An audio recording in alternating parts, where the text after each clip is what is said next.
A guaranteed loss. You're telling me this is the most important election of our lifetimes? You're telling me that democracy's on the line, and you're going to put on a guy who can't even talk, who can't even sit there and look normal. This thing's a bloodbath. He's going to get annihilated. Cenk Uygur has a hilarious meltdown in response to Joe Biden's terrible debate performance, although in fairness, for once, TYT may have actually said a few things that were true here. All right, folks, welcome to today's video. If you enjoy the content, be sure to hit that like button, subscribe to the channel if you are new. But as we all know by now, Joe Biden absolutely bombed last night's presidential debate, and it is the talk of the town, even amongst liberal media. Even they do not have a defense for it. And so you see CNN panicking about it, MSNBC panicking, but of course, there may be no single funnier meltdown about the whole thing than the one that came from our dear friend Cenk Uygur, because it basically went along the lines of, "Hello everybody, I'm Cenk Uygur, welcome to the Young Turks, and Joe Biden was terrible. He was unreasonable." You know, the imitation we always do. We love to do it. But in all seriousness, let's take a listen here, because although it is funny, although it is just simply hilarious to watch, some of the points that Cenk Uygur raised here, I actually thought were legitimate. You know, not all of them, but some of them. So let's take a listen here. Is a disaster, and nobody's even listening to anything he's saying. So if you care a lot about politics, you're trying to focus on what he's saying, as we are, obviously. And Trump keeps saying one crazy lunatic thing after another, right? But Biden has no ability to counter him. And the whole time the split screen is killing Biden. Because he's got his mouth open, he looks confused, doesn't know where he is. He's lost his train of thought at least twice in like disastrous shape. Those are going to be played a billion times in viral video after viral video.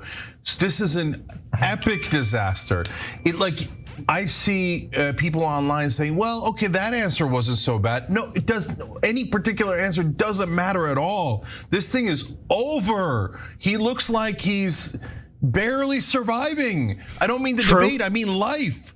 And so there's no person that has a single brain cell left in their head who thinks that Joe Biden is the best candidate to take on Donald Trump. You would have to be even crazier than Donald Trump to think that. This thing is over.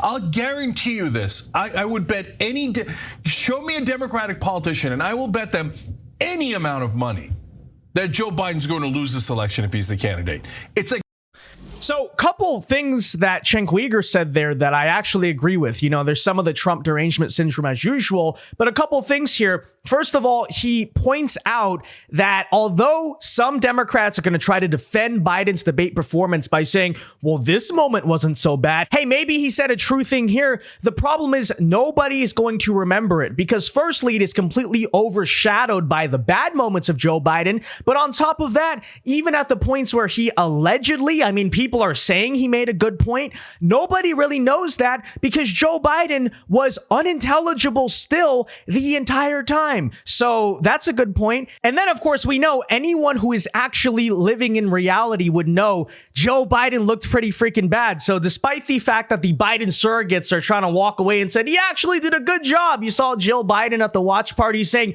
you told him the facts, Mr. President. And again, nobody knows that. Nobody remembers that because Biden was such a disaster and nobody could understand him. This is very true.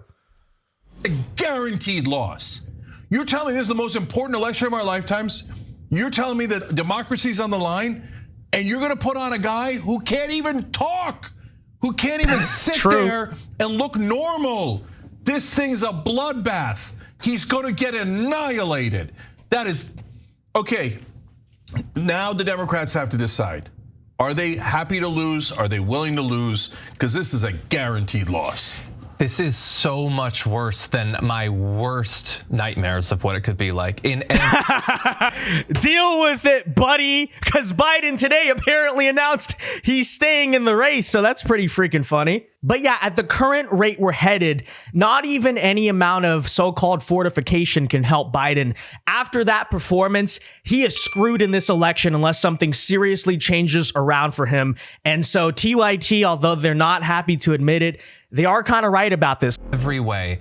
The visual stuff is obvious. The staring off, the looking down, it looks terrible. His voice is so utterly weak and feeble. And honestly, like that immediately hits you when you see him, but what he says and what he doesn't say on the most important core issues of the election are even worse. Trump won on abortion in the debate. Trump comes out of the January 6th stuff looking fine. He comes out of the criminal conviction stuff looking fine. Joe Biden looks worse on democracy after that. He looks worse on criminality after that. He looks like the radical on abortion out of that. In no small part thanks to the fact that the questions are they're being chosen to protect Donald Trump. I think that the attacks against CNN, the attacks against Dana Bash and Jake Tapper accomplished their goal, which is now they're going out of their way not to ask anything that could seem to be biased. Joe Biden looks utterly unprepared. He can't score any points, even on the easiest possible topics. This is an unmitigated disaster, and they have to pull him as a candidate. So we hear Cope there about them having neutral moderators. Oh my gosh, how dare they be neutral? We need them to help out Joe Biden. But in all seriousness, there is a true point there, which is even Joe Biden's strongest topics, he couldn't score any points on because, again, he was completely unintelligible. So the issue of abortion, the thing that you would think you should be able to hit Donald Trump and the Republicans hard on, January 6th, American democracy, all these talking points, Trump destroyed Biden on all of them because, again, Biden was unintelligible. So it was that bad. It really was that bad. Trump says things like, and we've heard him say it before, and hence you should be ready. When he says about lunatic things like post-abortion post-birth abortions, there is no such thing, right? When you're talking about Roe v. Wade, the most important issue of this election, arguably, that's when you've got to crush him and say, hey, listen, I'm tired of listening to the lunatics of ravings of a lunatic mind over here as he tells us that there is abortions after birth. There is no such thing. You're making it up, and I'm sick of your lies. You already took away abortion rights from women. You hate their freedom. You won't give them any rights. And now you're coming out here and lying to them and insulting their intelligence. I can go on and on for what he should have said, but he can't say any of those things because he's a mess. Well, first of all, Cenk, if you want to say post-birth abortion is not a thing, just take a look at what Virginia was trying to do in 2019. But in all seriousness, hey, maybe Biden did actually have prepared responses to it. We just never heard him because, again, Biden was so bad, he was unintelligible.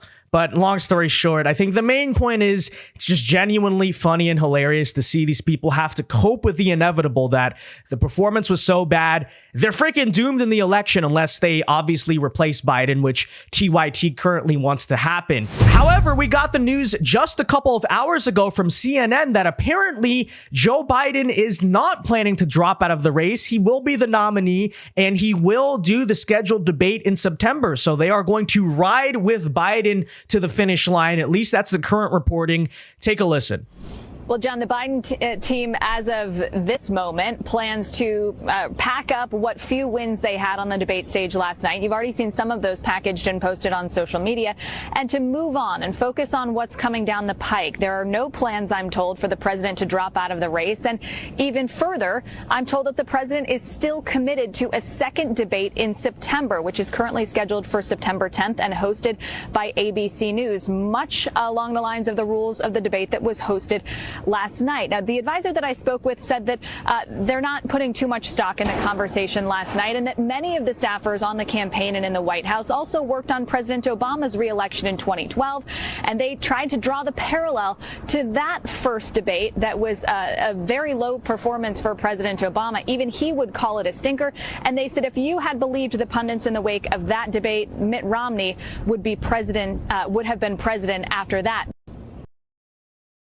Okay, yeah, well, first of all, that's complete cope. There is no comparison between Obama's debate performance in 2012 and Joe Biden's debate performance in 2024. Because while Obama may have missed some things, it wasn't a good debate for him, he was actually intelligible in 2012, okay? Nothing can possibly compare to the disaster that was Joe Biden last night. So that's complete cope. But yeah, this is the current reporting from Biden advisors and the sources close to the Biden White House. They're telling CNN Biden has no plans to drop out. Now, in total fairness, I think that can change. I would not take the word of the advisors at face value right now, because in fairness, they may have not had the conversation yet. I mean, if you're Joe Biden, you might as well spend the next 24 hours saying you're still running in case you still do. But maybe over the weekend, that conversation really does happen. And so I'm not going to put 100% of my stock on this. I still think there's a very real and strong possibility they do replace Biden, but I guess it's worth noting, at least as of right now, Biden does not actually have any plans to drop out, and they're going to be running with him, which I mean, I don't want to get complacent. All right. I'm not trying to get cocky about this at all, but it's not looking good for them if that's the case. Really? That guy we saw on the stage last night is who you're going to run to the election. And by the way, if Biden really just did have a kind of weak debate performance like Obama in 2012, then yeah, it's a long ways from the election. You can wipe out the memory of that. The issue is, of course, is that it was so bad. It was so historically terrible. It's gonna last in people's minds all the way to November because it just cannot get out of our heads. And that's very true. With that said, folks, let me know your thoughts on all of this in the comment section down below. I'm sure TYT's not happy to hear what CNN just said. But yeah, let me know your thoughts. Be sure to hit that like button, subscribe to the channel if you are new. And until next time, Alpha moves only. God bless. Have a very great rest of your day and peace.